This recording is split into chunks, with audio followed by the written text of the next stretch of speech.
বড় হলে কোপা আমেরিকার গ্রুপ পর্বের হাই ভোল্টেজ ম্যাচ খেলতে কলম্বিয়ার বিপক্ষে মাঠে নামতে চলেছে আর্জেন্টিনা। দর্শক, অনূর্ধ্ব দলের কোপা আমেরিকার ম্যাচে এবার আর্জেন্টিনার তৃতীয় ম্যাচের প্রতিপক্ষ শক্তিশালী কলম্বিয়া। আর্জেন্টিনা বনাম কলম্বিয়ার এই ম্যাচটি বাংলাদেশ সময় কয়টায় শুরু হবে এবং কিভাবে মোবাইলের মাধ্যমে আপনারা লাইভ দেখতে পারবেন, বিস্তারিত জানুন আমাদের আজকের ভিডিওতে। দর্শক, অনূর্ধ্ব দলের কোপা আমেরিকাতে দুর্দান্ত চমক দেখাচ্ছে আর্জেন্টিনা। ইতিমধ্যে গ্রুপ পর্বে 3টি ম্যাচ খেলে ফেলেছে আলবিসেলেস্তারা। গ্রুপ ডিতে 3 ম্যাচে সবার উপরে রয়েছে আর্জেন্টিনা। 3 ম্যাচে 2টিতে জয় পেয়েছে আর্জেন্টিনা এবং 1টি ম্যাচে পরাজিত হয়েছে, যেখানে 3 ম্যাচের মধ্যে প্রথম ম্যাচে চিলির বিপক্ষে 3-2 গোলে পরাজিত হয়েছে আর্জেন্টিনা। এর পরের ম্যাচে প্যারাগুয়েকে 4-1 গোলে হারিয়েছে আর্জেন্টিনা এবং এর পরের ম্যাচে আর্জেন্টিনা মুখোমুখি হয়েছে পেরুর বিপক্ষে, যে ম্যাচে পেরুকে 5-0 গোলে উড়িয়ে দিয়েছে আলবিসেলেস্তারা।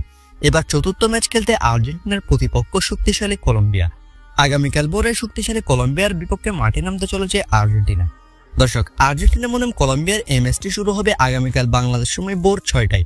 আগামীকাল বাংলাদেশ সময় ভোর 6টায় ঘরের মাঠে কলম্বিয়ার মুখোমুখি হবে আলবিসেলেস্তারা, যেখানে আর্জেন্টিনা গ্রুপ ডিতে রয়েছে সবার উপরে।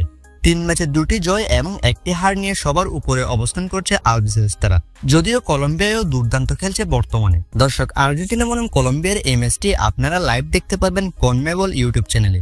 ইউটিউবে কনমেবল এর এই চ্যানেলে আর্জেন্টিনা বনাম কলম্বিয়ার এই ম্যাচটি লাইভ দেখানো হবে। দর্শক, এই ম্যাচটি আপনার মতে কে জিতবে বলে মনে হয়, আর্জেন্টিনা নাকি কলম্বিয়া?